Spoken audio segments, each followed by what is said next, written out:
આજે કોંગ્રેસ મજબૂત બનાવવા મીટિંગ અને રાહુલ ગાંધીનો ચૂંટણી પંચ સામે વિરોધ શું કહેવા માંગો? જો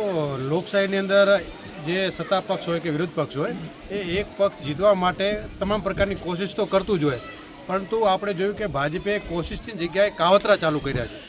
અત્યાર સુધી કોંગ્રેસનો કાર્યકર કે કોંગ્રેસનો આગેવાન કે આમ પબ્લિક એમ માનતી હતી કે ભાઈ શા માટે દરેક ચૂંટણીઓ કોંગ્રેસ હારે છે, વિરોધ પક્ષ શા માટે હારે છે, તાલુકા પંચાયત હોય, જિલ્લા પંચાયત હોય કે વિધાનસભા લોકસભામાં કોંગ્રેસનું ધોવાણ શા માટે થાય છે. તો એનું એકમાત્ર કારણ છે કે દરેક વિધાનસભાની અંદર, દરેક લોકસભાની અંદર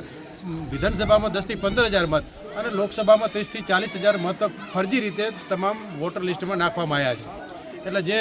મતદાર યાદીઓ બની છે, મતદાર યાદીઓની અંદર ક્યાંક ને ક્યાંક આખા ભારતમાં તમે ગમે તે રાજ્ય પકડી લો, ગમે તે સ્ટેટ પકડી લો કે જ્યાં ભાજપ તરફી જે રાજ્ય સોંપ છે, ગુજરાત હોય, રાજસ્થાન હોય, મધ્યપ્રદેશ હોય, ત્યાં વધારે પ્રમાણમાં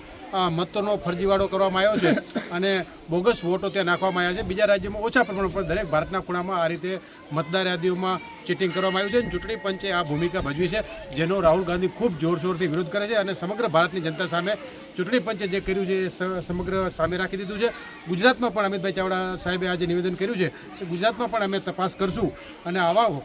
વોટર્સ જે છે કે જે ફરજી વોટર્સ છે, એકનું નામ હોય ને 25 જગ્યાએ જે વોટર્સ તરીકે એના નામ નોંધાયેલા હોય, તો એવાને શોધી ઘરે ઘરે જઈને કોંગ્રેસનો કાર્યકર્તા આ વોટર લિસ્ટમાંથી બહાર કાઢશે.